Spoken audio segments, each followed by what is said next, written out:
Ça monte, ça monte. 46. Bon, ben, on va commencer. Tant pis pour les retardataires. Donc, alors, on va commencer par rapport à l'emploi du temps, j'inverse un petit peu les choses. On va commencer par l'usinage grande vitesse. Donc, c'est le poly. Alors, je ne sais pas quelle couleur il est cette année. Je vais essayer de mettre la webcam pour vous montrer.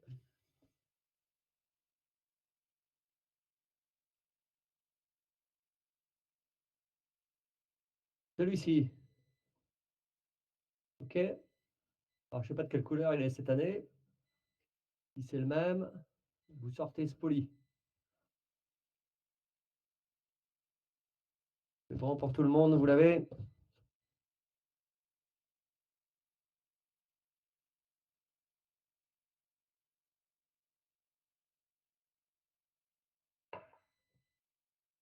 Ça va? Bon, je vous laisse fouiller dans vos affaires. Et donc, le premier chapitre, analyse de la coupe, on ne le fera pas. C'est la suite de ce qu'on n'a pas fait au semestre 3. Donc, on va s'intéresser à l'UGV. Et dans la deuxième partie, donc, qui était étiquetée pour 8 heures, le cours sur la gestion plastique, bah, je vous expliquerai ça après. On va commencer par ça. Voilà. OK, tout le monde est prêt? Ceux qui ne sont pas prêts, le signal. Alors, donc on y va.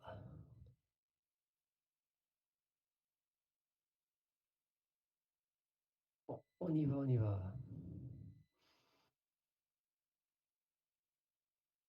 Alors, on va arrêter la webcam, ça consomme du flux.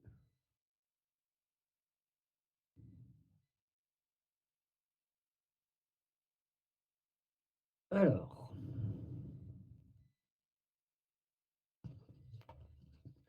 il est jaune cette année, a priori. Hein, c'est le petit des deux folies que je vous ai donné. C'est analyse usinage grande vitesse.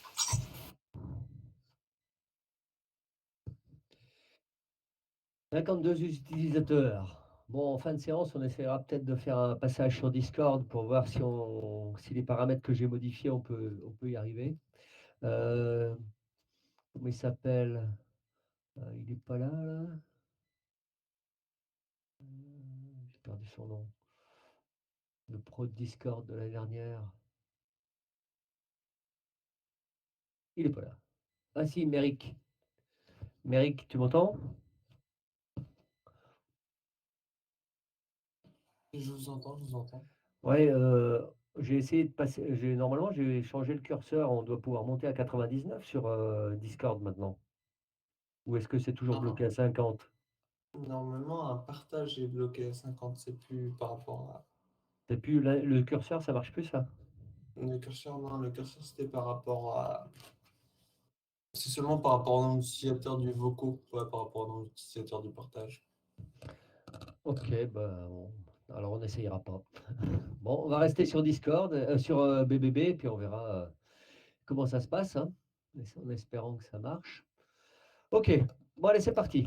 Donc, ben, tiens, on pourrait, plutôt que de faire un petit truc, on va changer un peu la donne. Alors, est-ce que je peux utiliser ça? On va faire un petit calcul pour vous réveiller. Si ma tablette démarre.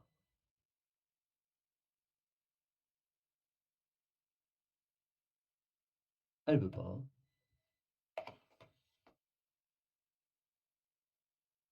Alors, le cours sur l'usinage grande vitesse, donc on va passer une heure ensemble à discuter de ça. Ce n'est pas calculatoire, hein, contrairement à la première partie du cours que l'on aurait fait sur l'analyse de la coupe. C'est plus la philosophie qu'il va falloir retenir. Donc, le cours, là, on va faire une heure et demie. Et vous aurez un petit QCM, enfin des petites questions de cours qui vont apparaître dans un partiel d'ici quelques semaines. Donc voilà, on va commencer par un petit exemple. Donc ici, on va prendre, par exemple, une fraise. La couleur, c'est plus joli.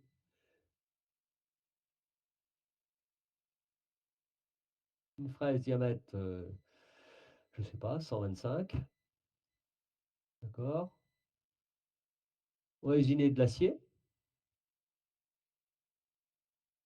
d'accord?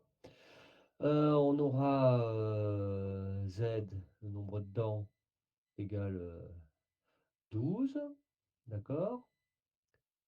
L'avance par dent, FZ égale 0,1, d'accord? Millimètres par tour par dent. Et puis on va prendre VC égale à, heu, 300 mètres par minute. OK?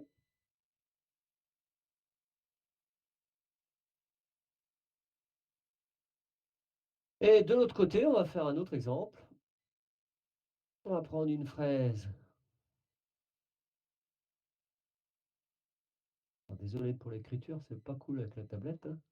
Diamètre 2, d'accord? Dans de l'alu, par exemple. OK. Donc on va prendre Z égale, 2 dents. FZ, bah, pareil, 0,1 et VC égale à 200 mètres par minute.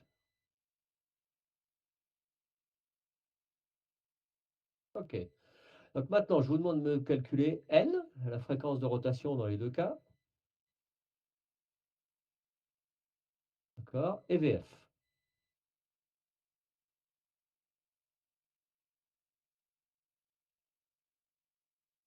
OK?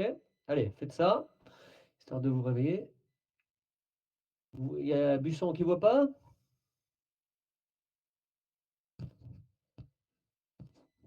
Sinon les autres, c'est bon, vous voyez? Et Emma qui entend rien. Les autres entendent?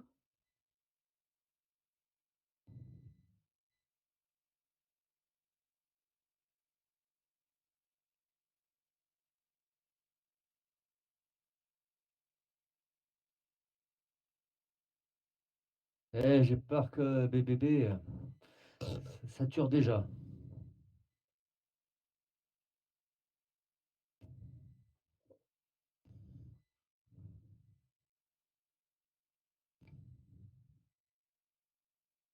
Bon, allez, ceux qui entendent, ma foi, essayez de me calculer ça. Petite remise en jambe.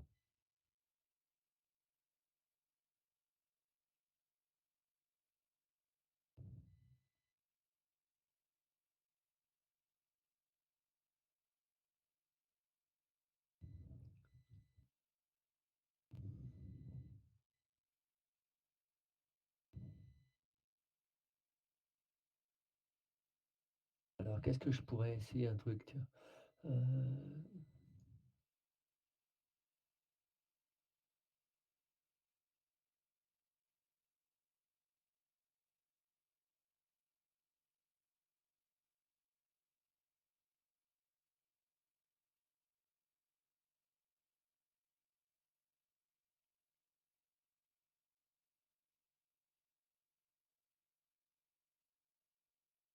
c'est bon, il y en a qui ont calculé?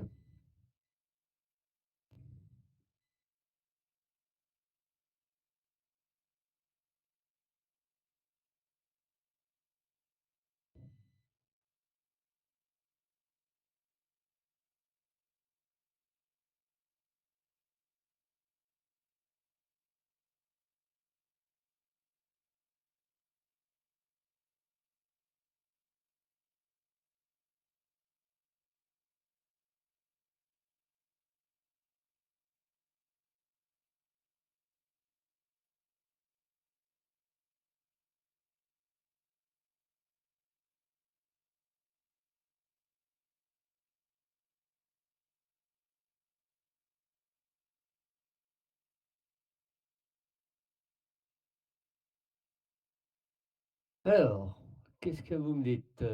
Donc pour le premier, vous me dites 763, c'est ça? Ou 765? J'étais en train d'essayer de faire du Discord en même temps. Alors, 765 ici, c'est ça, hein? J'ai pas vérifié vos calculs. Tours par minute. OK, EVF, vous me dites?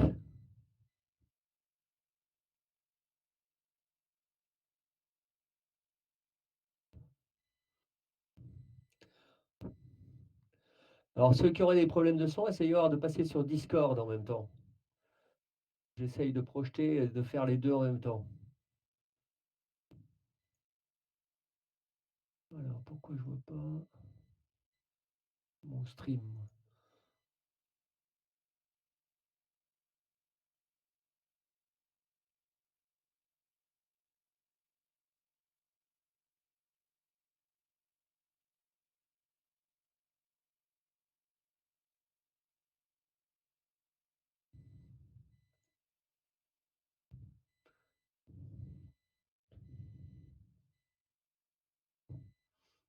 Bon, je sais pas, je vais essayer de projeter en même temps sur Discord, si des fois il y en a qui auraient d'autres problèmes. Alors VF, vous me dites 917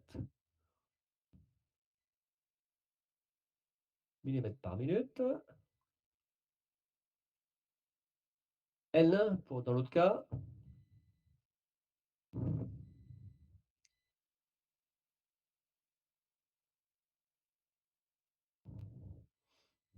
j'ai pas fait le calcul, hein, je compte sur vous. Je peux le faire. Alors 31 831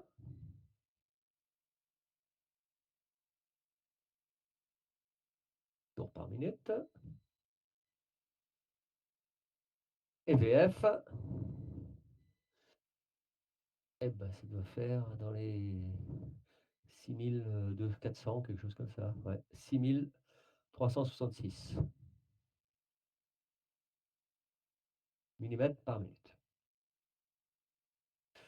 Donc, au travers de ce petit exemple, ce que je vais vous faire voir, c'est ceci.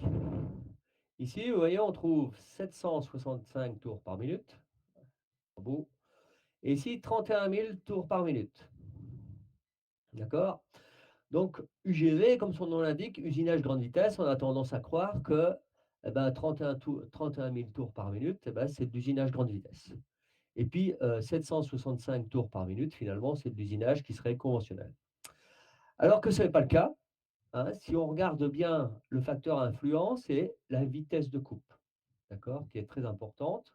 Ici, on a une vitesse de coupe qui est de 300 mètres par minute. Et ici, on a une vitesse de coupe qui est de 200 mètres par minute. Alors, 200 mètres par minute dans de l'aluminium. Alors, j'ai oublié de mettre que c'était une fraise en carbure, hein, d'accord, mais bon, peu importe. 200 mètres minute de vitesse de coupe dans de l'aluminium, c'est quelque chose de tout à fait classique. C'est ce que vous avez utilisé durant les TP. Alors qu'une vitesse de coupe de 300 mètres par minute dans de l'acier, c'est quelque chose qui n'est pas conventionnel. D'accord? On ne peut pas toujours le faire. Ça. Voilà. Et donc, ce qui fait que ici, la vitesse de coupe, une vitesse de coupe conventionnelle dans de l'acier avec du carbure, c'est plutôt de l'ordre de 60 à 80 mètres par minute. Donc, vous voyez qu'on aura quelque chose qui sera 3 à 5 fois supérieur. Donc, ici, on est plutôt dans l'UGV, d'accord? Usinage grande vitesse, on verra pourquoi. Et ici, on est plutôt dans la haute fréquence. Je vais mettre HF, d'accord? Ça veut dire qu'on a une haute fréquence de rotation de l'outil. Ce n'est pas parce qu'on va tourner à 32 000 tours minute qu'on sera dans des conditions de coupe d'usinage grande vitesse. Voilà ce que je voulais vous faire remarquer, hein, c'est ce qui est important, c'est que la haute fréquence, le fait de tourner à 30, 40, 50, 60 000 tours, ce n'est pas forcément de l'usinage grande vitesse. D'accord? Ce qui est important, c'est ça, c'est la notion de vitesse de coupe qui sera très largement supérieure à la vitesse de coupe conventionnelle. Donc c'est ce qu'on va voir maintenant. Et le fait que l'on va passer à des vitesses de coupe très largement supérieures à ce qu'on utilise actuellement, vous allez voir que ça va complètement modifier la manière dont se fait la coupe. Alors on en a moins parlé cette année, hein, mais on va en parler maintenant. On va passer dans des conditions de coupe particulières qui sont très favorables. Mais par contre, usiner à des conditions de coupe très élevées, vous verrez que ça engendre pas mal de problèmes et aussi pas mal de technologies supplémentaires, ce qui fait que ça coûte plus cher. Voilà. Donc en fait, ce qu'il faut surtout pas mélanger, hein, c'est usinage grande vitesse. On va voir que c'est passé sur des conditions de coupe très largement supérieures à ce qui est normal. Et la haute fréquence, le fait en fait d'avoir des tout petits outils. Hein.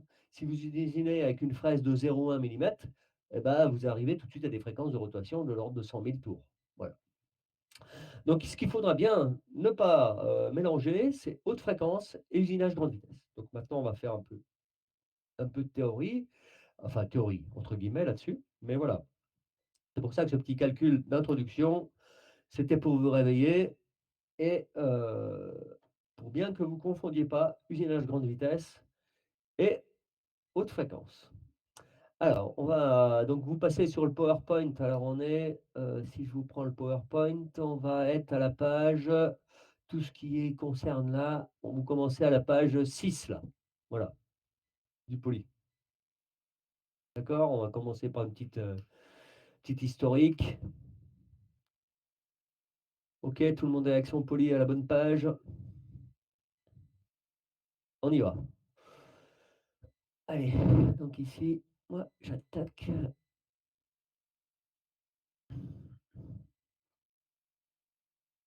voilà, donc vous avez un petit truc à noter. Alors, c'est ce que je vous disais tout à l'heure, hein, l'usinage grande vitesse est une technique d'obtention de pièces par enlèvement de copeaux, donc c'est de l'usinage classique. Cette technologie consiste à augmenter les vitesses de coupe, donc VC, 5 à 10 fois. Donc si j'augmente VC de 5 à 10 fois, eh ben, c'est vrai que la vitesse de rotation, elle augmente aussi de 5 à 10 fois. Donc l'usinage grande vitesse, là on va en parler, hein, c'est pas quelque chose qui est nouveau. Alors dans l'industrie à votre échelle, vous, vous avez, pas encore 20 ans ou à peine 20 ans, et ben, ça date des années 2000. Mais le principe de l'usinage grande vitesse, vous voyez, c'est un ingénieur allemand, monsieur Salomon, qui a découvert les avantages en 1931. Voilà. Donc je vous laisse noter, hein, dans votre poli, là, vous avez à reprendre, je crois que ça consiste à augmenter les vitesses de coupe. On va essayer de pas trop vous perdre concernant les problèmes de connexion. Alors je ne sais pas où il en est, Busson, si c'est visible sur Discord, ce que je suis en train de faire, si vous m'entendez ou pas.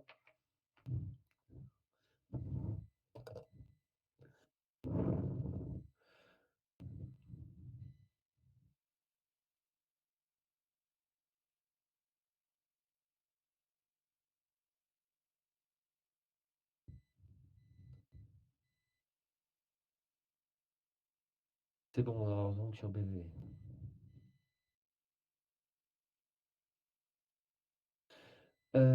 Qu'est-ce que j'ai? Tiens, j'ai un message de monsieur Gaucher, Sylvain. Je vais déplacer un peu les horaires de démarrage pour le groupe B. Donc, je vais faire ça dans la journée. OK. Bon, voilà pour cette petite intro. Donc, ne pas confondre euh, haute fréquence et UGV, hein, c'est le plus important du truc. Alors, concernant les dates marquantes, donc si vous regardez sur ce slide, vous voyez que ben, les essais, alors pour avoir de l'usinage grande vitesse, comment il a fait ce monsieur Salomon? Eh ben, en fait, il a mis une pointe d'outil sur un rail et il a mis un explosif au bout, puis il a été à des très très grandes vitesses. Donc, il a fait déplacer en linéaire un outil sur une pièce. Et puis, donc, c'est pour ça qu'ils appellent ça des essais balistiques. Donc, l'outil, la pointe de l'outil, c'est déplacé sur la pièce à des très grandes vitesses, d'accord? Et puis vous voyez sur ce graphique que eh ben, c'est simplement dans les années 2000, alors je vais utiliser le pointeur laser, pardon. Là, ici, dans les années 2000, où on a commencé vraiment à mettre ça en place, enfin, tout début, fin des années 80, c'est plutôt dans les années 90, 2000, hein, on a mis ça en place dans l'industrie. Ici, à l'UT, on était précurseurs. Dans les années 2000, en 2000 ou 2002, on a fait une journée technique où on avait présenté toutes ces nouvelles machines qui arrivaient, toutes ces électrobroches. Et on avait eu des industriels qui étaient venus nous présenter leurs investissements, des PME qui avaient présenté leurs investissements et certains, avaient presque fait fortune en investissant dans l'usinage grande vitesse, en étant un peu les précurseurs. Vous allez voir que le fait de faire de l'usinage grande vitesse, eh ben, c'était une avancée technologique dans les années 2000, hein. Donc ceux qui avaient acheté cette techno, eh ben, ils pouvaient dégager des marges importantes et proposer des améliorations de pièces. Alors qu'aujourd'hui, pourquoi on en parle? C'est parce que l'usinage grande vitesse, eh ben, il doit être intégré dans la conception de vos produits. D'accord? Il y est intégré, hein. Voilà. Donc ici, l'UGV, hein, c'est dans les années 2000 que ça commence. Donc à votre échelle, bah, c'est votre âge, mais à l'échelle de l'industrie, c'est très récent. Voilà. Donc ça a été une petite révolution. Comme aujourd'hui, vous avez l'impression 3D qui rentre aussi dans l'industrie. Chaque génération, il y a des avancées technologiques. Il y a eu l'électroérosion, il y a eu le laser. Donc ça révolutionne pas tout, mais il faut y penser. Voilà. Donc pour cette petite intro, je ne sais pas ce que vous aviez noté sur ce slide. Je vais essayer d'aller relativement doucement pour pas semer tout le monde. OK, vous aviez juste essai balistique à noter. On y va.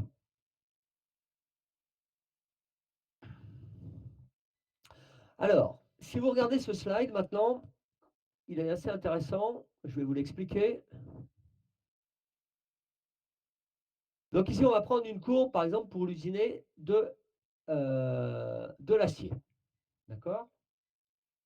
Voilà. Cette courbe, on usine de l'acier. En abscisse, vous avez la vitesse de coupe qui va de 0 ici à 3000 mètres par minute. D'accord?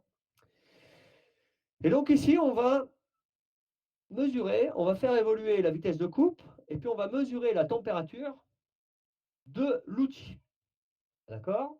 Et donc, quand on est dans la zone ici entre 0 et 100, 150, 200, hein, pour usiner de l'acier, eh ben, on se rend compte que la température, elle va monter jusqu'à 850 degrés. Et puis, plus on va accélérer ici en vitesse de coupe, bah, plus la température de l'outil va monter. Et puis après, voilà ce qu'a démontré Salomon, c'est qu'une fois qu'on franchit un certain cap, la température, elle redescend. Et en fait, qu'est-ce qui se passe ici, dans ce qu'on appelle la zone de mort, là, hein, entre ces températures-là? Ben, c'est en fait, l'outil, il ne va pas résister, il va fondre. Donc le grand principe de l'UGV, il est sur ce graphique, en fait. Le fait, ici, quand on travaille en conventionnel, donc ce qu'on a fait avec vous jusqu'à maintenant, on travaille là. Et puis si on accélère un petit peu, eh ben, qu'est-ce qui se passe? J'accélère un petit peu, ben, on va faire de la soudure par friction, l'outil va fondre et c'est très mauvais. D'accord? Donc il faut franchir le cap de manière suffisante pour retomber dans la pente favorable de la courbe et redevenir à des températures acceptables pour l'outil. D'accord? Donc le principe démontré par Salomon, cet ingénieur allemand, c'est le fait qu'il faut franchir une vitesse de coupe, mais franchir le pas. Ici, vous êtes là, il faut aller jusque-là. Si entre les deux, bah, vous allez faire cramer vos outils. D'accord? Donc, le principe démontré par Salomon, c'est qu'il faut avoir une vitesse de coupe très largement supérieure pour dépasser cette zone de mort et redevenir à des conditions acceptables pour que l'outil ne fonde pas. Voilà le principe de l'usinage grande vitesse. Alors, on n'a pas fait le chapitre précédent. Le chapitre précédent sur l'analyse de la coupe, on aurait vu qu'il y avait un modèle mathématique qui permettait de démontrer, de calculer les efforts de coupe, de, entre autres, de calculer les efforts de coupe, hein. Et avec le problème, avec l'UGV, eh ben, heureusement pour vous, heureusement pour nous, j'en sais rien, mais on n'a pas trouvé de modèle mathématique qui permettait de déterminer les efforts de coupe en usinage grande vitesse. Voilà. Donc on va en parler juste après. Donc voilà, sur ce graphique, la zone de mort qui est très importante, c'est la zone où l'outil ne va pas résister. D'accord? Et voilà ce qu'a fait l'ingénieur allemand. Eh ben, il a fait des essais avec ses outils, les fameux essais balistiques, pour démontrer tout ça. Et c'est seulement dans les années 2000 qu'on était capable de faire des technos de machines permettant de monter à ces vitesses-là. Parce que pour avoir une vitesse de coupe de 1000 mètres par minute, vous voyez bien qu'aussi l'avance, elle va être aussi beaucoup plus rapide. Et une avance rapide, aller en ligne droite à 300 km/h, c'est facile. Par contre, prendre les virages à 300 km/h, ça devient beaucoup plus difficile. Donc, il y avait aussi une petite anecdote sur l'usinage grande vitesse, c'est qu'il y a un fraiseur italien qui aurait découvert aussi le principe de l'usinage grande vitesse, parce qu'il était apprenti dans une entreprise et il faisait du surfaçage sur une pièce de fraisage. Et en faisant son surfaçage, ben, ça vibrait, ça ne marchait pas. Son chef lui a dit de ralentir la vitesse. Et puis il s'est complètement trompé dans ses manivelles. Il a été à fond et ça marchait vachement mieux. Voilà, on ne sait pas, ça c'est pour la petite anecdote. Mais vous voyez qu'il faut vraiment franchir le cap. Si on monte juste un tout petit peu, ben, en fait, on va se retrouver dans la zone de mort et ça ne passera pas bien du tout. Voilà. Donc, dans toutes ces années et maintenant aussi encore, vous êtes assez demandé, vous, alors pour, mettre en place, bah, ces nouveaux équipements, hein, on en parlera tout à l'heure dans les nouvelles méthodes de travail dans les entreprises. Vous êtes très demandé parce qu'en fait, vous n'avez pas forcément un gros recul de l'usinage. Vous prenez un technicien comme chez nous, Gelmir Pia, là, mais ça fait 30 ans ou 40 ans qu'il usine, il a ses conditions de coupe. Et puis vous allez lui dire de passer à une vitesse de coupe de 1000 mètres par minute, il va pas vouloir. Il va dire: «Oh, je vais aller entre les 2, je vais mettre 800 ou 600» et puis, bah, c'est là que ça se passera mal. Alors que vous, eh ben, en tant que novice un petit peu dans l'usinage, vous allez, prendre, les conditions de coupe données par le fabricant d'outils et les mettre dans votre FAO et ça marchera. Voilà. OK? Tout le monde a eu le temps de reprendre le slide. Ceux qui n'ont pas eu le temps, vous me envoyez un petit message. Est-ce que c'est suffisamment clair? Bon, dites si c'est pas clair. N'hésitez pas à poser des questions, si ça va pas surtout. OK. Voilà, donc ça, entre le petit calcul et ce slide, voilà, on a déjà les grands principes de l'UGV, hein. C'est bien ça, de franchir nettement le cap, heu, en vitesse de coupe pour dépasser ce seuil où la température à l'interface de l'outil et de la pièce va rechuter, on va tomber dans des conditions acceptables. Voilà pour le principe de l'UGV et vous allez voir que de ça va en découler énormément d'avantages. Alors premier avantage, et ben, le fait que la température descend une fois une certaine, vitesse. Alors, ici, vous regardez ce qui se passe en conventionnel, là, sur le petit schéma de gauche. Qu'est-ce qui se passe? Ah, il y a quelqu'un qui a mis son micro. Heu, vous avez une machine qui fait une puissance de broche, je sais pas, de 15 kilowatts. Toute cette puissance, comme il y a conservation de l'énergie, hein, et ben, toute cette puissance va être transformée en chaleur, d'accord? Au niveau de la coupe.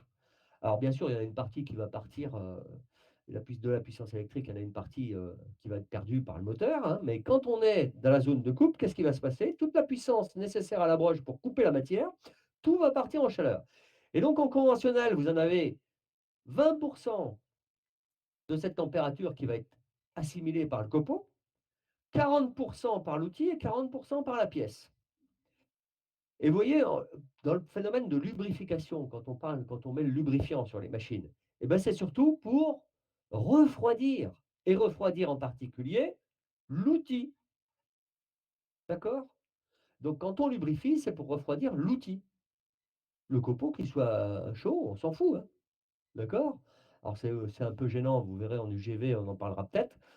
Et donc que la pièce chauffe, c'est pas bon non plus, parce qu'elle risque de se déformer. Et donc vous voyez ce qui s'est passé là?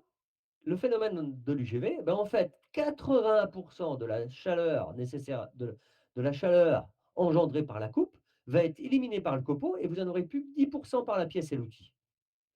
Donc en fait, le copeau, il va être très, très chaud, mais on s'en fout, d'accord? Et puis donc du coup, bah, la pièce, comme elle va moins chauffer, elle va aussi moins se déformer. Donc voilà, vous avez normalement ces pourcentages à bien mettre en valeur et c'est vrai que dans le poly, c'est pas très clair, donc prenez le temps de mettre bien ça en œuvre. En noir et blanc, là, c'est pas terrible, d'accord?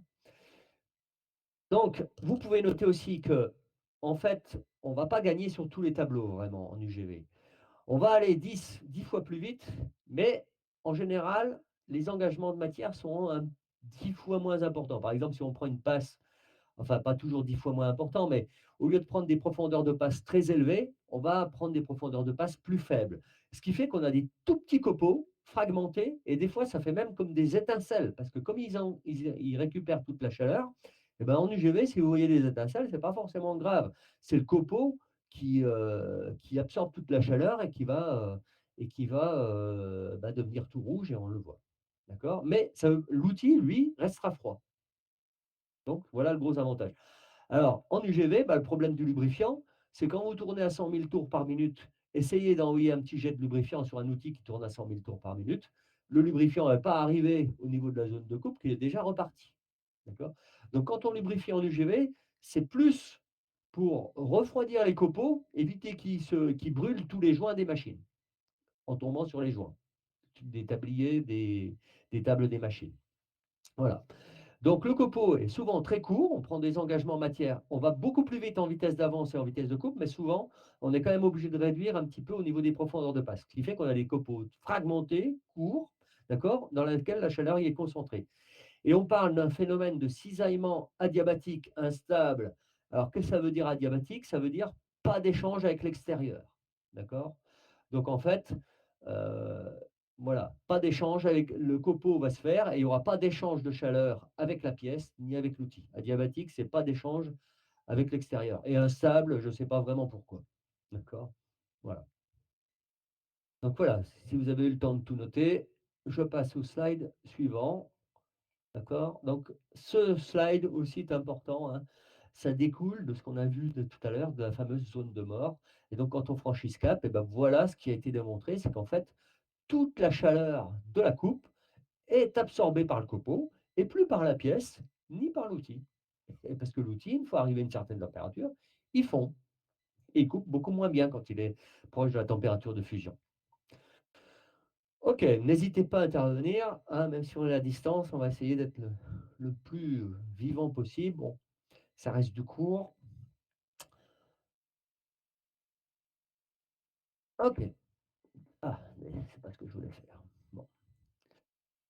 Alors, ici, ce slide, vous l'avez pas. Ah pardon. Ah, on va y arriver. Mmh. Je voulais vous montrer ça, pourquoi il m'apparaît pas. Hop, j'ai une animation. Bon, vous le voyez.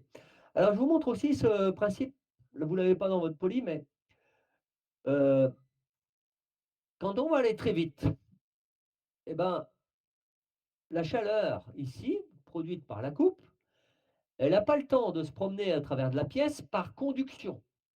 D'accord? On va tellement vite que, bah, finalement, si vous passez votre doigt sur une pièce qui est chaude à toute vitesse, vous n'avez pas le temps d'être brûlé parce que la température n'a pas eu le temps de se transmettre. D'accord? Alors qu'en usinage conventionnel, quand on y va tranquillou, vous posez votre doigt sur la plaque qui est chaude, et ben, vous avez le temps de vous brûler. Et ben, c'est un peu le même principe aussi. Donc voilà pourquoi, la chaleur est moins transmise à l'outil en UGV.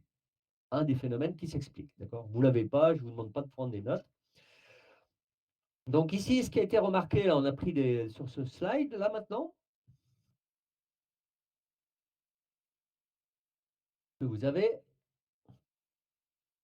Alors sur ce slide, on a fait des photos. Ici, vous avez le bec de l'outil en fait. Vous imaginez que c'est une plaquette et vous avez le bec de l'outil qui a été prise, eh ben, ici d'une vitesse de 100 mètres par minute jusqu'à 5 fois plus élevée. D'accord? Donc en fait, qu'est-ce qu'on a remarqué?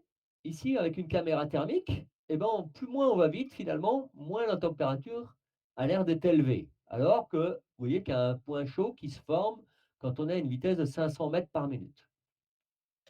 Alors, bien sûr, la puissance nécessaire à la coupe est toujours transformée en température, en chaleur.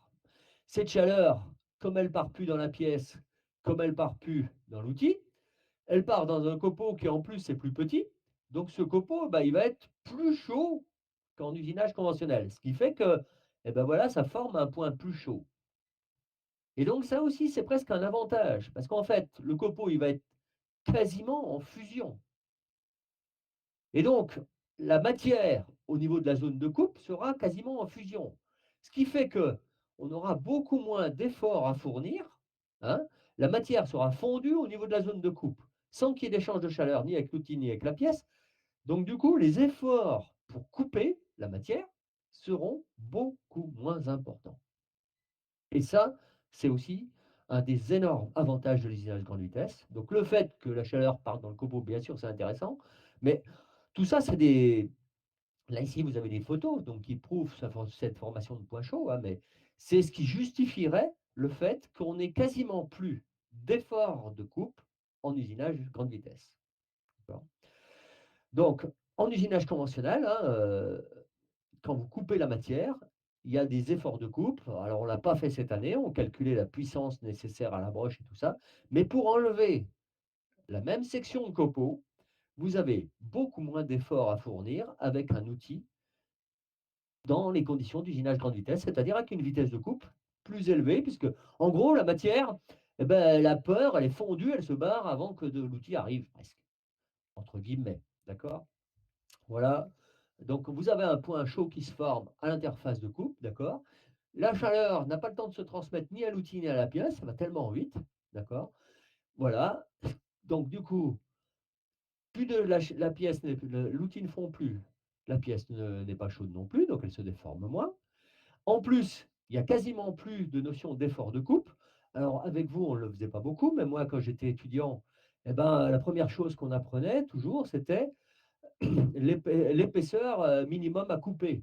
Donc quand vous si ceux qui ont essayé d'usiner, par exemple sur vos dés ou autre chose, quand vous aviez loupé la cote et puis que vous étiez très, très proche, vous étiez à 0,1 millimètre près, ceux qui ont essayé de repasser l'outil et puis, et bah, finalement ça n'a pas bien marché, l'état de surface était tout pourri. Alors que là, en UGV, comme il n'y aura pas de notion d'effort de coupe, la notion d'épaisseur minimum, d'épaisseur de copeaux minimum à prendre, eh ben, elle va quasiment disparaître. Donc, ce qui veut dire qu'en UGV, on va pouvoir usiner des épaisseurs presque nulles. D'accord? Et alors là, bah, je vais rebondir sur le cours un petit peu de FAO que vous avez fait avec Sylvain. Je vais faire un petit schéma. Alors, pour effacer ça, voilà. Donc, vous avez une pièce à usiner qui a, alors, je vais éviter le rouge, pardon. Hein.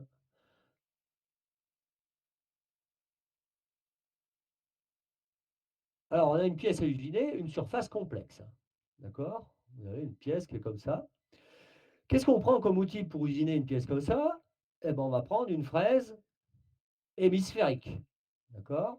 Je vais essayer de la dessiner à peu près proprement parce que je ne suis pas encore expert. D'accord? Vous prenez. Ah, pas ce que je veux faire.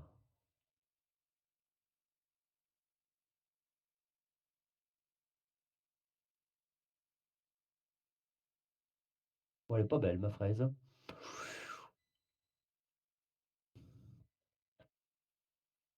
Bon, on va faire autrement.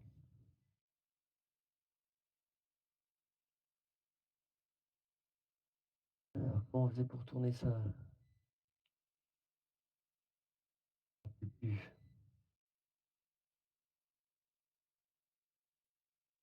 Hmm, ouais, l'astuce. Oublié. Bon, horaire mémorisé. Allez, on retente. Donc une fraise hémisphérique, le bout est hémisphérique. La fraise. Je vais essayer de m'appliquer. À la fin de l'année, ça y marchera. Bon, eh ben c'est pas beau, mon affaire. Alors, la fraise, elle se déplace. À chaque fois, on va mettre un incrément de passe ici. D'accord? Je sais pas, on va dire 0,1 millimètre. OK? Donc, qu'est-ce qui va se passer? La fraise, elle sera là. Puis après, elle sera là. Puis après, elle sera là. Puis après, elle sera là. Puis après, elle sera là. Donc, vous allez laisser ici, sur la pièce, que je dessine en rouge là. D'accord? C'est ce que vous avez appelé avec Sylvain la fameuse hauteur de crête. Là. Ça se calcule en fonction de ça. Mais quand on est en usinage conventionnel, si vous voulez avoir une pièce super, c'est-à-dire des hauteurs de crête inférieures au centième de millimètre, il va falloir faire descendre cet incrément de passe ici, proche du centième de millimètre. En usinage conventionnel, en usinage conventionnel, c'est impossible de prendre une hauteur de crête de l'ordre du centième de millimètre. Votre outil va refuser la coupe. D'accord? Donc ça, c'est fondamental dans l'usinage grande vitesse. Ce qui fait que toutes ces pièces avec des surfaces complexes comme ça, on arrive à les usiner terminées. Il y a une vingtaine d'années, on ne pouvait pas le faire, on était obligé de poncer toutes ces crêtes, polir toutes ces crêtes à la main. Et quand vous ne prenez des entreprises comme Legrand, qui fabriquent des moules pour l'injection plastique, eh ben, il y avait des heures de polissage derrière avec des outils, avec des opérateurs extrêmement qualifiés parce que c'était la fin de l'usinage d'un outil, qui passaient des heures à polir ça. Alors qu'aujourd'hui, on arrive à finir les pièces directement. Donc voilà un des énormes avantages de l'usinage grande vitesse, c'est qu'on a plus cette notion de copeaux minimum. OK? Parce qu'il y a plus d'effort de coupe. Comme il y a plus d'effort de coupe, si vous prenez l'outil qui est tout petit, qui va essayer de prendre un tout petit truc, il va fléchir, il refuse de le couper.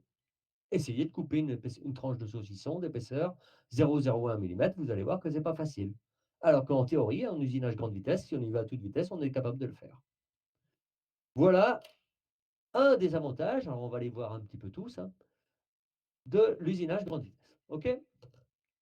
Donc voilà les grands principes, hein, de l'UGV. Là, vous allez voir que maintenant, une fois que vous avez compris ce principe, le fait de franchir nettement la vitesse de coupe, le fait qu'il n'y a plus d'échange, que c'est adiabatique avec l'extérieur, bah, vous allez comprendre tous les avantages et de l'usinage grande vitesse. Donc maintenant, bah, ça va être plus du positionnement sur ce qu'il y a. Alors ici, vous retrouvez sur ce slide, ici, le bec de la plaquette, hein, qui rentre dans la matière. Et vous voyez que la matière ici, là, jusque-là, elle n'est pas coupée. Vous avez un plan ici qui est matérialisé sur le schéma du dessous par un angle grand phi, qui est le positionnement du plan de cisaillement. Et le copeau, il se coupe par plans successifs, d'accord? C'est les différents plans. Et là, on a un phénomène de cisaillement, d'accord? Et donc, en UGV, bah, vous avez aussi le problème de la coupe. Eh ben, c'est quand le copeau ici, ça enroule ici sur la phase de coupe, ça frotte. Et ici, comme le copeau, il est complètement ramolli, eh ben, il y a moins de frottement aussi sur la zone de coupe, ce qui explique aussi, hein, en plus que la matière soit ramollie, ce qui explique que, eh ben, il y a quasiment plus d'effort de coupe. Donc le coefficient de frottement diminue sur la phase de coupe. Voilà. Et donc la force de coupe diminue. Vous avez un schéma en dessous. Alors le coefficient spécifique de coupe cassé, hein, c'est celui qu'on étudiait normalement au S3, mais le coefficient spécifique de coupe, on voit bien qu'il diminue. Et du coup, l'effort de coupe, plus la vitesse de coupe est élevée, plus l'effort de coupe va diminuer. Voilà, si vous avez eu le temps de noter ce schéma. Je dois revenir en arrière pour Valls.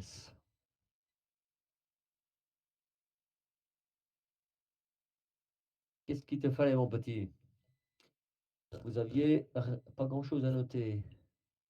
Si, vous aviez à noter formation d'un point chaud. D'accord?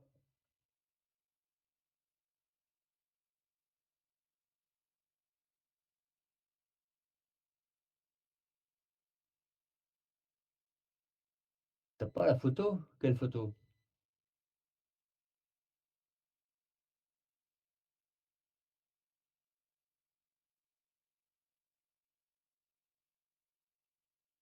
Ok,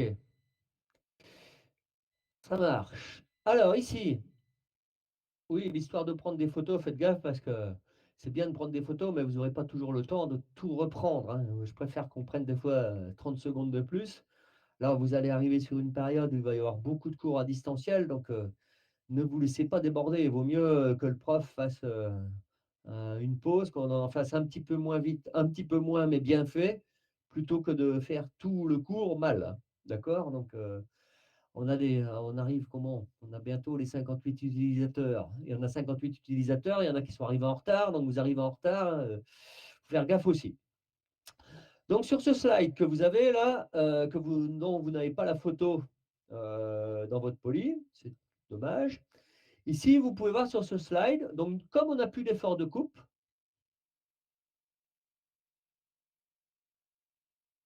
eh ben, on peut faire des trucs comme ça. Par exemple, faire une petite arrêt, quelque chose comme ça qui est très très fin. Hein, et ben, en usinage conventionnel, on n'y arrive pas. Parce que qu'est-ce qui va se passer quand on usine quelque chose comme ça de fin? Les efforts de coupe vont avoir tendance à faire fléchir cette petite arête comme ça. D'accord? Et on n'arrive pas à usiner ça. Donc quand je vous disais qu'il y en avait qui avaient fait fortune dans les années 2000 et qui était venu nous voir pour présenter ça. Il y avait un petit industriel de Savoie, le papy, il avait 70 ans, il avait acheté une machine d'UGV à l'époque qui valait 300 000 €, hein, et il s'était fait du fric, un business d'enfer parce qu'il arrivait à faire comme ça des raidisseurs tout fins, le plus fin possible, pour des pièces aéronautiques. Et donc dans l'aéronautique, vous avez plein de pièces qui sont complètement usinées, taillées dans la masse. Taillé dans la masse, ça veut dire qu'on part d'un gros bloc, souvent de l'aluminium ou du titane, et qu'on usine des pièces, mais avec des nervures, beaucoup de nervures, parce qu'en aéronautique, le problème, c'est le poids. Donc il avait réussi à revoir la conception des pièces pour faire des pièces plus légères. Et donc, quand vous proposiez ça à l'époque, dans les années 2000, à Airbus et autres, ils vous prenaient systématiquement comme fournisseur, parce que 1 gramme sur une pièce en moins sur 30 ans d'exploitation d'un avion en kérosène, c'est énorme. D'accord. Et d'ailleurs, les fournisseurs en aéronautique ont des pénalités si les pièces sont trop lourdes. Donc quand l'UGV est arrivé dans l'aéronautique, eh ben, aujourd'hui, vous avez énormément de machines d'usinage grande vitesse dans l'aéronautique. Donc voilà, par exemple, faire un raidisseur, une nervure de 0,1 sur 25 millimètres de hauteur, en usinage conventionnel, on n'est pas capable de le faire. Donc nous, on a une petite machine d'UGV, on avait fait des essais à l'époque avec les étudiants. Sans faire trop d'efforts, on avait réussi à faire ça. Voilà. OK? Donc vous avez certainement à noter quelque chose, la, diminution de l'effort radial qui permet d'usiner des parois minces. Donc aujourd'hui, ben, on conçoit des pièces qui n'étaient pas réalisables, il y a 20 ans. Voilà. Donc ça, c'est intégré dans les conceptions d'outils. C'est pour ça que nous, c'est nécessaire de connaître les procédés à votre niveau. Il faut connaître un petit peu les procédés pour faire la conception, eh ben, la plus économique. Et une bonne conception, bah, c'est pas, ça s'improvise pas, il faut de l'expérience, il faut du savoir-faire. Vous avez des fois des ingénieurs qui sont très compétents et qui font des conceptions totalement irréalistes ou économiquement pas viables. OK? Donc diminuer les parois minces. Alors, bah, ça, c'est ce que je vous ai montré tout à l'heure. C'est ce qu'il y avait en bas du slide précédent. Alors, je ne l'ai pas, ça vous l'avez pas. Alors, ici sur ces schémas, vous allez retrouver, dites-moi si je vais trop vite, hein. Vous retrouvez les conditions de coupe. Alors, en rouge, vous l'avez en grisé, hein. Là, ici, c'est la partie conventionnelle.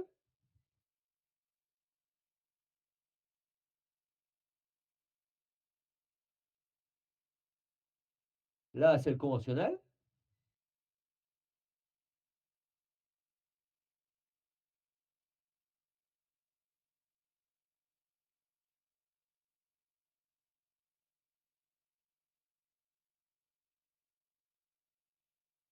Et là, ici, vous avez l'UGV. Et entre les deux, bah, on retrouve la zone de mort, la zone où il ne faut pas aller. Et donc, en UGV, bah, c'est comme en conventionnel. En fonction de la matière que j'usine, je vais aller sur une plage plus ou moins importante. Et vous voyez qu'on retrouve la vitesse de coupe en moyenne est multipliée par 10, d'accord? Et on retrouve la zone de mort. Ça va?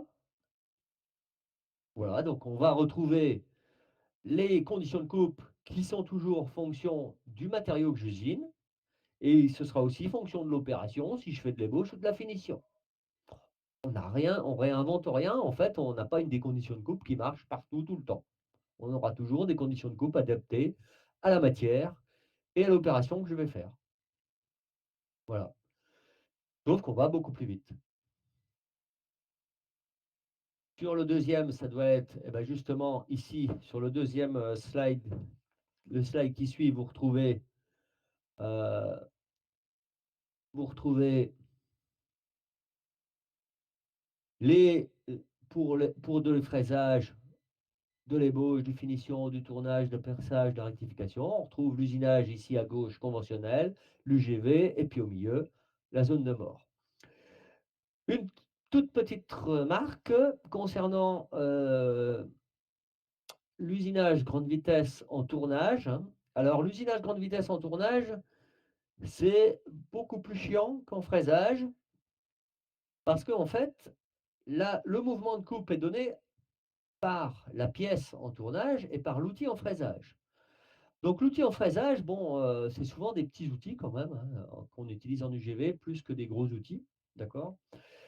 Et donc c'est plus facile d'entraîner en rotation sans avoir de balourd. On achète des outils bien équilibrés, alors que la pièce, eh ben, c'est le mandrin qu'il faut entraîner, la pièce et ça génère beaucoup de balourd. Donc c'est difficile, c'est beaucoup moins utilisé le tournage UGV que le fraisage UGV. Malgré tout, c'est utilisé, on appelle ça, quand on fait de l'usinage grande vitesse en tournage, on appelle ça du tournage dur. Alors, bah, je vais profiter de ce slide pour expliquer pourquoi tournage dur. Alors tout à l'heure, on a parlé que la matière, elle se ramollissait, elle fondait presque avant de voir l'outil. Ben, vous imaginez bien que cette condition, c'est super intéressant lorsqu'on usine des matériaux très très durs, qui ont subi un traitement thermique. Puisqu'en fait, des matériaux qui sont très durs à usiner en conventionnel, et ben là, comme ils sont ramollis dans la zone de coupe, le fait qu'ils soient durs, ça n'a plus d'incidence. Donc en fait, en usinage grande vitesse, on peut aussi usiner des matériaux qui ont subi des traitements thermiques qu'on ne pourrait pas usiner en usinage conventionnel. On a fait des essais à l'époque avec notre machine quand elle est arrivée. On a usiné des lames, des pièces en acier traitées à plus de 62 HRC. Donc 62 HRC, je ne sais pas si vous vous rendez compte, hein, c'est les lames de massicot, les lames pour couper de la tôle, des cisailles à tôle, hein, cette dureté-là. On usinait ça avec une fraise diamètre 4, diamètre 6. On fait ça en usinage conventionnel, je peux vous garantir que l'outil, il fond directement. Par contre, les engagements en matière, on va prendre 1/100 de millimètre par passe. Ça ne va pas très vite non plus. Mais vous voyez, c'est ce qui concurrence, par exemple, la rectification. Rectification, je vous rappelle que c'est comme affûter un couteau. C'est un outil meule ou une meuleuse. Voilà. Donc l'UGV permet d'usiner des matériaux très très durs. Alors on utilise des outils CBN, hein, on n'a pas fait le cours cette année sur les aciers à outils, hein, c'était le cours du semestre 3 qu'on n'a pas fait. C'est CBN, c'est nitrure de bore cubique. Je vous embêterai pas avec ça. OK? Donc voilà aussi, hein, vous avez vu le fait les propriétés qu'on a dit au début, c'est pour ça que j'ai passé un peu de temps au début sur les histoires de chaleur et tout ça, les notions d'effort de coupe. Mais voilà un autre avantage, le fait que la matière soit ramollie en gros, avant que l'outil arrive, et ben, il y a plus de notion de dureté. Il y a plus d'effort de coupe et le fait que le matériau soit dur, et ben, c'est plus un problème. C'est moins un problème, disons. OK? Donc, on remarque, vous n'êtes pas obligé de noter ça, hein. Les vitesses sont actuellement nettement plus faibles qu'en fraisage, problème de masse en rotation. Donc c'est ce que je vous ai dit, c'est difficile d'entraîner une pièce en rotation à 100 000 tours minute sur un tour avec il y a beaucoup de balourd, et c'est très difficile à équilibrer. Voilà. Donc ne notez pas ça. Vous avez tous noté tournage dur. Si j'ai pas de remarques, c'est que c'est bon. Alors sur le slide suivant, c'est quelques exemples de pièces, qui sont usinées, donc des matrices d'estampage. Estampage, c'est la forge, d'accord? Donc vous imaginez par exemple une matrice là, alors c'est une empreinte femelle ou mâle, on n'arrive pas trop à savoir, mais ce type de pièce, c'était très chiant à usiner parce qu'avant il fallait faire au niveau de la gamme, donc ce que vous aurez noté FAO dans les 2 cas, hein, bien sûr. Et puis en usinage conventionnel, eh bah, qu'est-ce qu'on faisait? On faisait de l'électroérosion. Donc l'électroérosion, je vous rappelle, c'est une électrode en cuivre ou en graphite et on fait un court-circuit avec la pièce, ça fait des étincelles et on descend tout doucement dans la matière, tout doucement dans la matière. Et puis le problème, c'est que l'électrode s'use, donc il faut une électrode d'ébauche, une électrode de finition. Donc il fallait usiner 2 électrodes super précises, d'accord? On faisait l'électroérosion, mais c'était très lent. Et ensuite, ben, c'est l'électroérosion, c'est des étincelles, c'est plein de cratères. Il y avait plein de polissage manuel, d'accord? Donc tout ça, bah, c'était très coûteux. Et aujourd'hui, eh ben, on est capable de faire d'usiner des pièces directement qui ont subi un traitement thermique, FAO, usinage, et c'est fini. Et le polissage manuel, c'est un opérateur très qualifié qu'on payait très cher. Je me rappelle avoir visité chez Legrand il y a 20 ans, vous aviez des rangées d'établis grandes comme la salle 7, où vous aviez des gars qui étaient en train de polir des moules toute la journée. Et les gars, je peux vous garantir qu'ils couraient pas, hein. C'était des opérateurs extrêmement qualifiés, dont beaucoup d'entreprises s'arrachaient pour se battaient pour les avoir. Alors les gars, c'était les rois du pétrole, hein. Ils en faisaient des fois pas lourd dans une journée. Aujourd'hui, toutes ces personnes-là ont disparu, ou presque toutes, d'accord? Et chez Legrand, ils ont réussi à diminuer le coût de fabrication des moules de 20 à 30, ce qui fait qu'on en fait encore aujourd'hui à Limoges des moules d'injection plastique. Tout n'est pas fait en Chine ou ailleurs. On a réussi à garder une partie de l'activité grâce à cette, hausse de la technologie. Voilà, OK? Donc vous pouvez noter suppression du polissage manuel et puis les gammes, je crois qu'elles vous sont données. OK? Un autre exemple de pièce, ici, bah, vous avez les pièces aéronautiques, donc ce que je vous disais tout à l'heure, hein, les aéronautiques, alors l'aéronautique, il y a beaucoup de pièces comme ça, qui sont complètement taillées dans la masse. Donc on part d'un bloc d'alu ou de titane et on enlève tout. D'accord? Et vous voyez, il y a des endroits, bah, plus ça va être fin, eh ben, moins ce sera lourd. Et la conception de produits aujourd'hui, on l'intègre. Alors pourquoi est-ce qu'on fait pas, on pourrait, en aéronautique, ils n'aiment pas les pièces soudées à cause des risques de fissures. Donc il y a énormément, énormément de pièces qui sont taillées dans la masse. Donc le fait de faire de l'UGV, eh ben, vous voyez, on usine beaucoup plus vite, puisque la vitesse de coupe est 10 fois supérieure, on arrive à enlever de la matière beaucoup, beaucoup plus rapidement. En plus, les pièces peuvent être allégées. Comme on peut prendre des incréments de passe ou comme il n'y a pas de déformation de l'outil, l'état de surface est aussi bien, bien meilleur. Donc vous voyez, sur cet exemple, on a diminué le temps d'usinage par 5. Et c'est pas négligeable sur le prix d'une pièce. Donc voilà, aujourd'hui, hein, ça il y a 20 ans c'était nouveau, aujourd'hui c'est intégré dans les entreprises, hein. D'accord? Donc ici vous avez sur ce slide aussi, et ben, d'autres exemples, hein, de pièces d'antenne, d'un missile. Vous avez aussi beaucoup de pièces qui sont faites en UGV. Là, c'est toutes ces pales de turbines. Alors, c'est fait en UGV 5 axes parce qu'en fait, eh ben, c'est des surfaces complexes à usiner, d'accord? Et comme c'est des surfaces complexes, il faut qu'il y ait 5 axes en mouvement en même temps sur les machines. Donc normalement, bah, peut-être que vous la verrez, on en a une qui devrait arriver cette année. Voilà, donc et bah, comme on arrive à prendre des incréments de passe très, très petits, il y a moins de polissage et du coup, on a réussi à réduire, vous voyez, on était sur une base de 100 €, on a réussi à baisser carrément de plus de 40, heu, les coûts de réalisation de ce type de pièces. Alors voilà, turbine FAMAD, vous avez à noter, 100 et 57. Pardon, c'est 33 de réduction. OK? Ça va? Voilà. Ensuite, donc ici, bah, vous aurez à noter tout ce qu'on a dit, hein, n'hésitez pas à me poser des questions, si, si vous en avez encore. Donc de tout ce qu'on a dit jusqu'à maintenant, eh ben, vous allez voir, première donc dans votre poli, on va voir tous les avantages techniques. Donc le premier, c'est conserver les propriétés des matériaux usinés, d'accord? Donc comme, et ben, il y a pas de chaleur qui est transmise à la pièce, elle ne se déforme pas. Et ça évite, comme on force pas non plus sur la pièce, ça évite que ça soit écroué, d'accord? Et du coup, il y a pas de tension interne et il y a même une amélioration à la tenue en fatigue des pièces. Donc la tenue en fatigue, hein, je vous rappelle que c'est la résistance à des milliers de cycles, d'accord? Donc les pièces résistent mieux, ne sont pas n'ont pas de déformation, donc c'est très intéressant. Donc premier avantage technique, conserver les propriétés des matériaux usinés.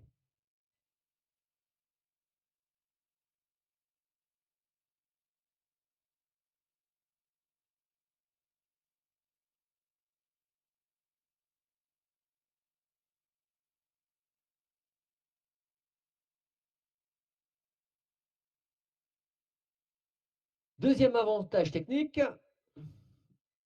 qui découle, hein, de ce qu'on a dit tout à l'heure, améliorer la qualité des surfaces usinées et réduire les bavures. Alors, réduire les bavures, je vais vous faire un petit schéma. Tiens. Je vais essayer qu'il soit. Allez, je reviens sur ma tablette là.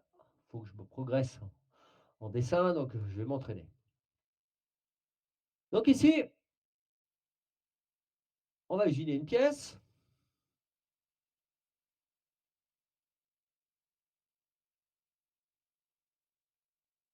d'accord?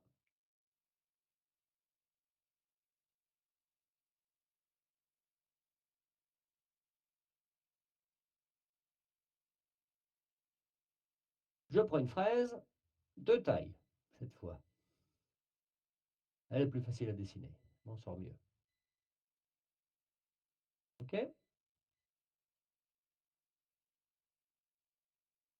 Et je me déplace sur la gauche. OK? Quand mon outil arrive ici,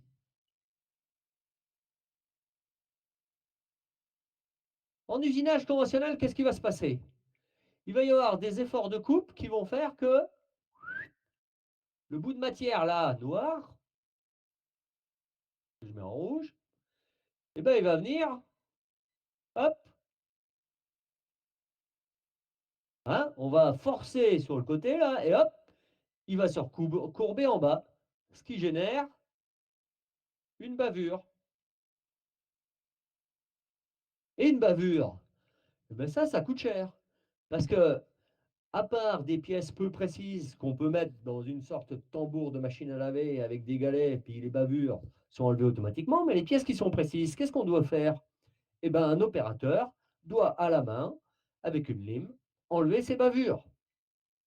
Donc le fait de ne plus avoir d'effort de coupe ici, s'il n'y a plus d'effort de coupe, si ici je force plus comme ça, eh ben, je vais usiner jusqu'au bout sans générer de bavure.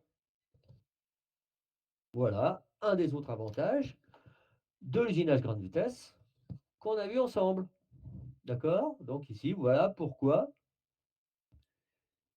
améliorer les qualités usinées des surfaces et réduire les bavures. Qualité d'usiner des surfaces, le fait de pouvoir prendre des incréments de passe très très faibles, on va pouvoir supprimer le défaut des hauteurs de crête. D'accord?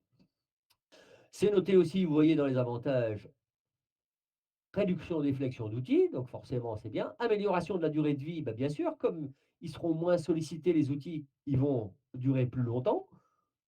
Bridage des pièces plus faibles, eh ben oui, souvent la tenue de presse de pièces en fraisage, c'est difficile, donc là, ce sera beaucoup moins difficile. Rectitude des parois, bah, c'est dû aux déformations. Suppression des bavures, temps de polissage manuel réduit. Donc vous voyez, il y a énormément d'avantages en UGV. Si je n'ai pas de questions, je passe au suivant. Faciliter l'usinage à moindre coût des matériaux durs. Donc ça, à haute résistance mécanique, c'est ce que j'ai dit. D'accord? Donc on va pouvoir supprimer l'électroérosion. Donc machine d'électroérosion que vous avez là. On va pouvoir supprimer la rectification plane. D'accord? Et ça va aussi pouvoir, par exemple, permettre d'usiner dans des meilleures conditions des matériaux abrasifs comme les matériaux composites aussi. D'accord? Alors, je vais vous montrer, j'ai une petite vidéo là d'usinage. Elle veut bien démarrer. Ah, il n'a pas trouvé. Oh, zut. Est-ce que je vais vous la trouver?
Voilà, bon, il y avait, je sais pas si vous avez eu autant de sang que moi. Donc, usinage du 62 HRC, je peux vous garantir que le 62 HRC, c'est inusinable en conventionnel. Et alors bien sûr, hein, on va moins vite, mais ce genre d'usinage que vous avez vu, la dernière opération, c'est impossible à faire en usinage conventionnel. L'outil va fondre. Voilà. OK? Voilà, donc usiner des matériaux durs. Ensuite, autre avantage, améliorer la précision dimensionnelle, bah, ça découle de tout ce qu'on a dit avant, hein. Le fait que l'outil force pas, que la pièce se déforme plus. Et aussi, bah, vous avez ici une image sur les hauteurs de crête, donc la rugosité.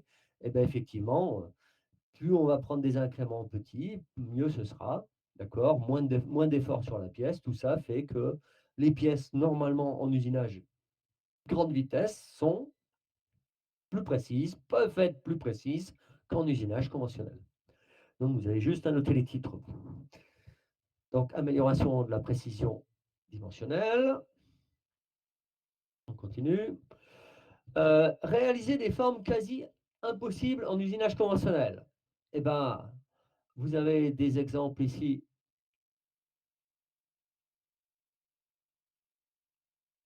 de matrices d'estampage comme tout à l'heure.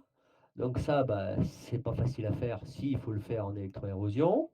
Parois minces, bah, je vais peut-être vous montrer la vidéo si elle veut partir. Et puis, les turbines classiques, dans tout ce qui est turbine, souvent en aéronautique. D'accord? Donc, des épaisseurs, des toiles minces, des trucs très fins qu'on ne savait pas faire, quelques pièces électroniques, des pièces en graphite. Donc, c'est les électrodes qui vont servir à faire de l'électroérosion, qu'on peut faire aussi beaucoup plus fines. D'accord? On ne savait pas faire des électrodes très fines avant en usinage. Maintenant, on sait le faire en UGV. Donc, on a permis de faire même sans utiliser l'UGV pour usiner le moule ou la matrice, on sait faire des électrodes qui seront différentes. Et donc, on a aussi progressé dans la conception. On peut faire des choses qu'on ne pouvait pas faire avant en termes de géométrie, même si on n'usine pas en UGV. Alors, qu'est-ce que j'avais sur les parois minces? Allez, ah ben, bon, il ne trouve aucune vidéo. Allez, bon, on va la trouver. Parois minces.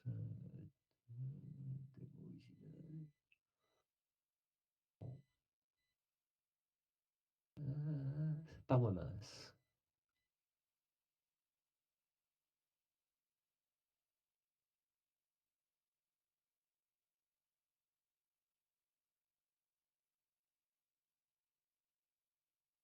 Ah, donc même pour usiner des parois minces, il faut quand même avoir une stratégie. On prend un côté, à chaque fois, on prend un côté par côté. Ça, par exemple, en usinage conventionnel, impossible à faire. Donc, pour en enlever à chaque fois en escalier un petit peu plus d'un côté. On ne prend pas tout d'un côté puis après l'autre, hein. Donc, voilà comment on usine des parois minces en UGV. Donc, vous voyez, c'est des très faibles engagements matière, hein. C'est des tout petits copeaux, mais on va très vite.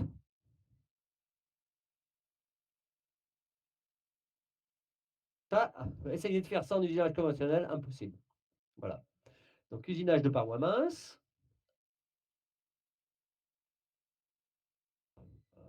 Bien mon écran. Qu'est-ce que j'ai d'autre? Turbine 5 axes. Allez, on y va directement.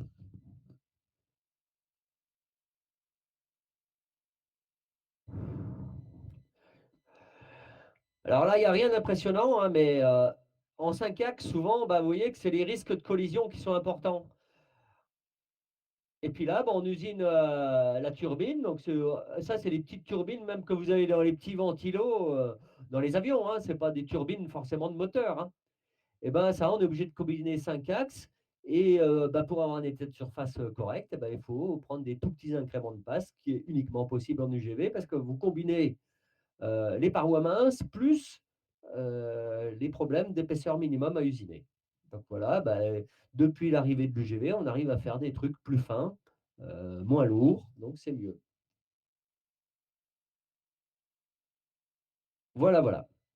N'hésitez pas, si vous avez des questions, à intervenir. Donc, vous aviez à noter réaliser des formes quasiment impossibles en conventionnel. Ensuite, slide suivant, réduire les cycles de production. Alors, je m'explique. Euh, donc, réduire les cycles de production. Ici, Alors on va parler plutôt en surface usinée qu'en volume, parce que je vous ai dit en volume, c'est pas toujours rentable de faire de l'UGV parce que souvent, par exemple en usinage conventionnel, avec certaines fraises d'ébauche, on peut enlever avec une fraise de diamètre 40 jusqu'à 40 mm de profondeur de passe. Alors qu'en UGV, on ne va pas prendre 40 mm de profondeur de passe, on va prendre 2 mm ou 3 mm maximum. Donc on va être obligé de faire beaucoup plus de passes. Donc en fait, en termes de volume, on n'est pas toujours gagnant.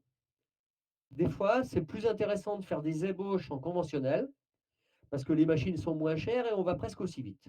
Par contre, en finition, il n'y a pas photo. Donc c'est pour ça qu'ici, sur ce slide, ils ont plutôt comparé la surface usinée, ils ont été malins, en centimètres carrés. Donc on en usine beaucoup plus. Vous voyez, en UGV, on va jusqu'à, admettons, 500, alors qu'en conventionnel, on n'ira que jusqu'à 300. Temps de polissage, eh ben, vous voyez, les temps de polissage, ils sont presque réduits à zéro en UGV, alors qu'en conventionnel, ils sont beaucoup plus importants. Donc vous avez à noter un UGV conventionnel. L'état de surface, eh ben, le RA, plus il est grand, plus c'est mauvais. Donc en conventionnel, il est mauvais. La précision dimensionnelle, pareil, plus c'est grand, eh ben, plus c'est mauvais. Donc ici, vous avez l'UGV en bas et le conventionnel en haut. Voilà. Voilà pour ce slide, gain en productivité. Donc productivité, c'est en surface et qualité, c'est productivité, c'est le temps de polissage et la vitesse des surfaces usinées. État de surface, précision pour le reste. Voilà. Donc réduire les cycles de production. Ensuite, avantage, eh ben, on va réduire les délais. Alors pourquoi on réduit les délais? C'est surtout parce qu'on va supprimer des opérations. On va supprimer des opérations de polissage, par exemple. On va supprimer des opérations d'électroérosion. D'accord? Donc tout ça fait qu'on va aller plus vite. Pas forcément en temps d'usinage pur, hein, mais normalement oui, en temps d'usinage aussi, mais le fait que moins on aura de phases, moins on aura de machines mobilisées, à chaque fois qu'on usine une série de pièces, elle va d'un poste à l'autre, eh ben, ça prend du temps. Et la machine suivante n'est pas toujours disponible. Donc c'est très intéressant parce qu'on réduit le nombre de phases et donc on réduit le nombre d'opérations. On réduit les coûts de production, d'accord? Réduire les coûts de production, bah, c'est parce qu'on va plus vite, parce qu'on enlève des machines qui coûtent cher, comme de la rectification, d'accord? Et on supprime bah, les outilleurs qui font du polissage à la main. Réduction des coûts d'investissement. Alors là, je suis un peu dans la phase commerciale UGV. Hein.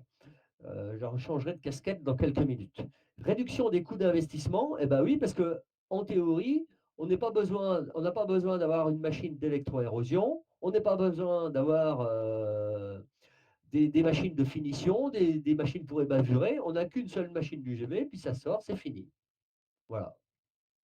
Et puis, alors, on a parlé de réduction du nombre des outils. C'est vrai, ça va tellement vite en UGV que des fois, eh ben, on ne va pas prendre deux, trois outils différents. Même si l'outil il est un peu trop petit, on fera plusieurs passages parce que ça va tellement vite, ça va plus vite de continuer mon usinage avec le même outil que d'aller changer d'outil. Donc des fois, on n'a même pas besoin de changer d'outil, on garde toujours le même. Des fois, pour faire un surfaçage, plutôt que d'aller chercher une fraise diamètre 80, eh ben, si on a une fraise diamètre 20, on va faire 4 passages, le temps d'aller chercher l'outil, c'est fini. Accroissement de leur durée de vie, bah oui, comme il y a moins d'efforts de coupe, eh ben, ils durent plus longtemps. D'accord, voilà. Donc vous avez ces trois avantages économiques à noter, réduction des délais, réduction des coûts de production et réduction des coûts d'investissement.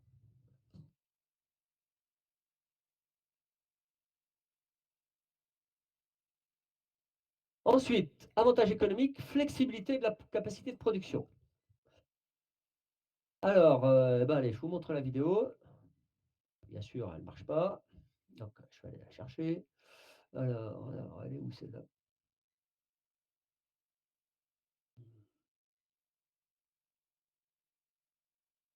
Ouais, tous les liens ont pété.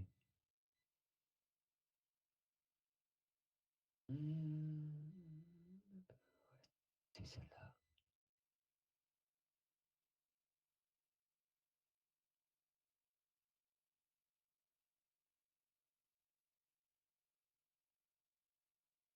Celle-là a carrément disparu. Ah si, c'est celle-là.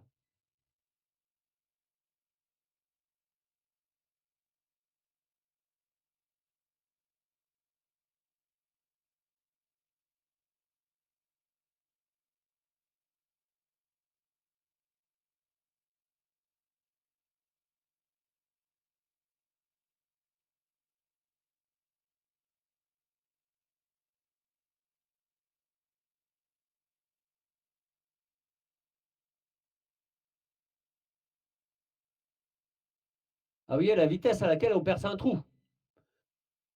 Pas de pointage là, on y va direct. Donc ça, c'est les machines à structure parallèle. Donc vous en aviez parlé un peu avec Sylvain l'année dernière. Donc là, ici, vous avez des moteurs linéaires, c'est plus des moteurs avec une vis et tout. Alors si vous regardez, là, on a une petite imprimante 3D, la petite Delta. Regardez la vitesse à laquelle on perce un trou. Donc vous avez des forêts avec lubrification par le centre, hein. Donc les copeaux, ils s'éjectent très rapidement. Avant, en automobile, on avait des perceuses multibroches. On perçait 30 trous d'un coup. Maintenant, eh ben, on perce 30 trous les uns après les autres, mais comme on va presque 30 fois plus vite, on ne met pas plus de temps. Par contre, c'est beaucoup plus flexible. Si on change un trou sur un carter, ben, c'est facile. Donc voilà le principe, hein, des machines à structure parallèle. Alors, c'est pas fait pour faire de l'usinage classique, parce que vous voyez que pour se déplacer de manière linéaire, on fait tourner 3 moteurs. Mais par contre, c'est extrêmement rapide pour se déplacer d'un point à un autre. Donc, en 2000, il y avait le PDG de Renault, justement, qui était venu nous voir, et ils nous avaient expliqué pourquoi ils avaient acheté 200 centres d'usinage comme ça.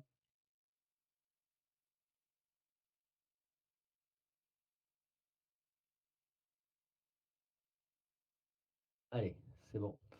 OK, donc voilà, flexibilité de la production. Donc, je vous dis, dans les années 2000, on a remplacé toutes les machines, les lignes de fabrication qui fabriquaient dans l'automobile pièce par pièce. On faisait une ligne de fabrication uniquement pour faire une seule pièce, hein. Et dès qu'on changeait de pièce, eh ben, on était obligé de refaire une ligne. Aujourd'hui, on privilégie des centres d'usinage comme ça qui sont extrêmement flexibles. Et vous voyez, changer, rajouter un trou, passer d'un carter à un autre, c'est très rapide. Voilà. Donc, je vous dis, c'était en 2002, le directeur de Renault là, était venu expliquer qu'ils avaient acheté 200 centres d'usinage à l'époque à 300 000 euros pièce, hein. Voilà. Donc, flexibilité. Ensuite, eh ben, malgré tout, hein, tout n'est pas rose. Là, j'avais ma casquette de commercial en UGV.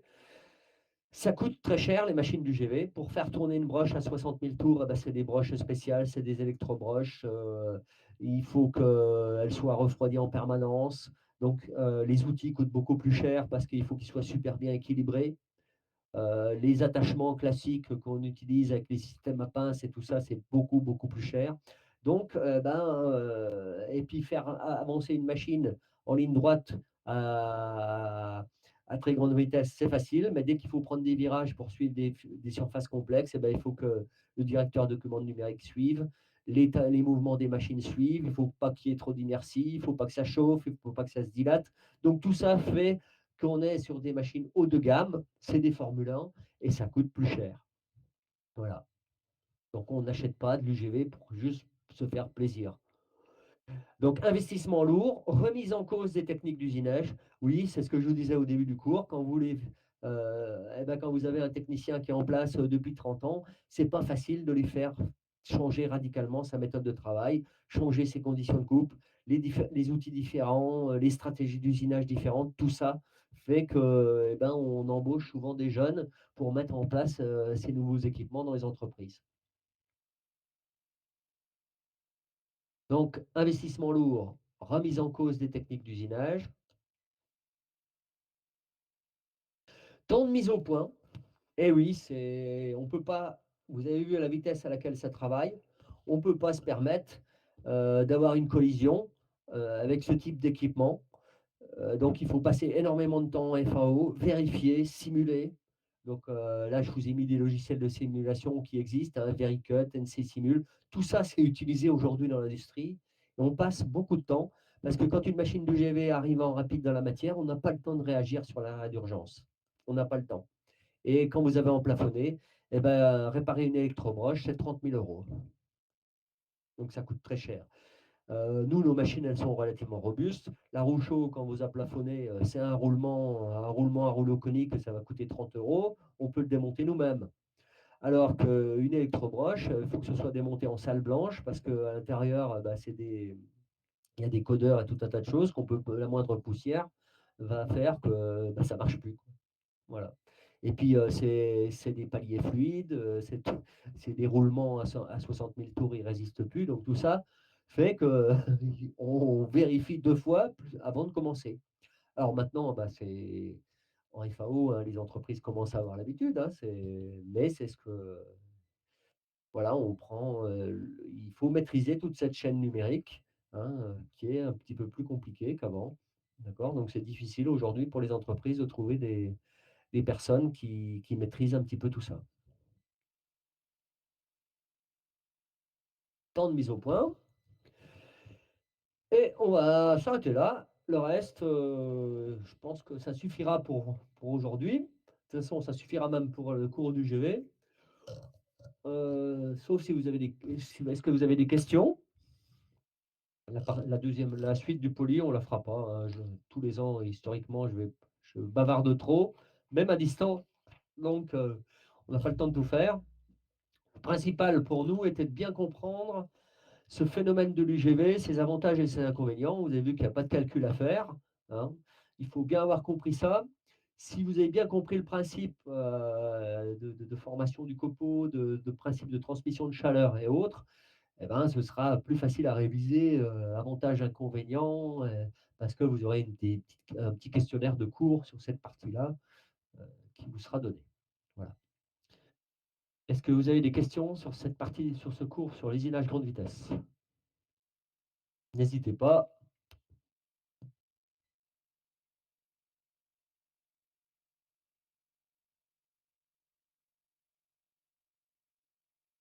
OK. Bon.